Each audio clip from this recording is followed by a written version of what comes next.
Goodness comes and evil goes.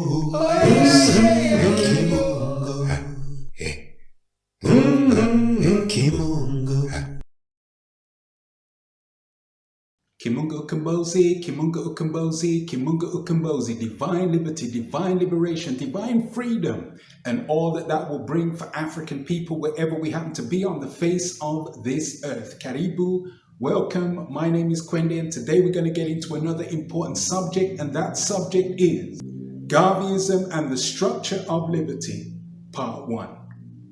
Marcus Garvey, the supreme visionary, was able to bring into existence the most prolific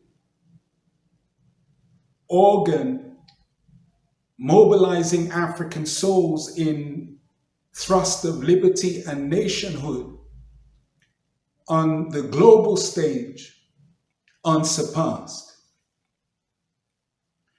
And it's useful to be able to highlight aspects of what it means to establish and bring into existence such a powerful force in the imperative mission for African ascension, so we can gain some insight as African souls into what can be made manifest in our lives as we continue to rise in ascension. So what we're going to do is take the outline or the framework that has been derived from the work of the thinker Chancellor Williams. We're going to take aspects of what he called the master plan,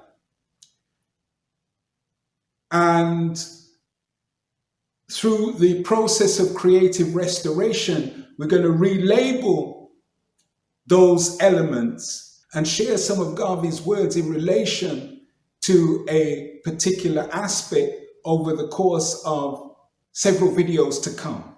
So the aspects are as follows: spiritual and cultural order, order of self-governance, order of economic planning and development, order of education, order of intelligence and security, order of media and communication. So these have been derived from elements that were highlighted within the works of Chancellor Williams. And we have then here a structure within which we can work to highlight elements of the Garvey movement through the words of the great and supreme visionary Marcus Garvey. The thrust of organization was imperative for Garvey and the huge multitudes of African souls throughout the world that were part of the Garvey movement. And he said this in relation to organization as a whole. We of the African race are moving from one state of organization to another, and we shall so continue until we have thoroughly lifted ourselves into the organization of government. He also said, the greatest weapon used against the African is disorganization.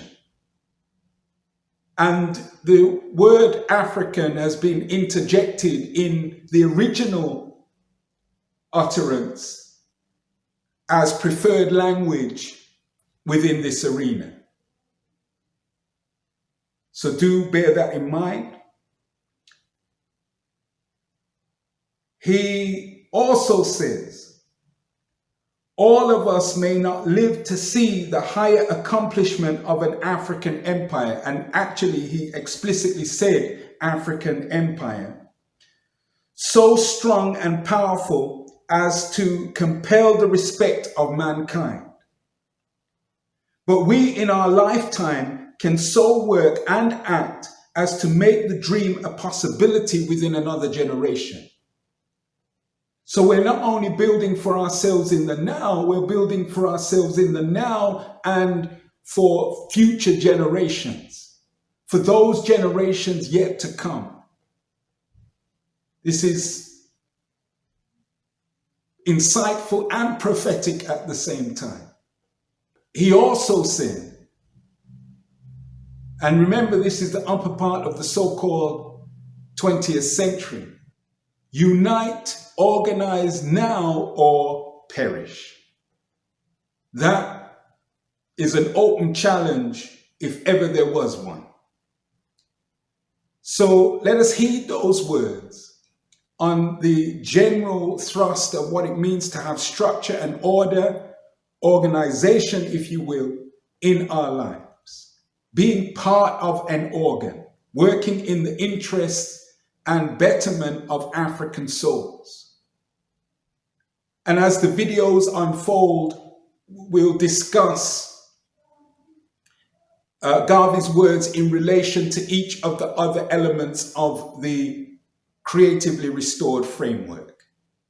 So with that food for thought, and surely it is food for thought, Kimunga Ukumbozi, Kimunga Ukumbozi, Kimunga Ukumbozi, divine liberty, divine liberation, divine freedom, and all that that will bring for African people wherever we happen to be on the face of this earth.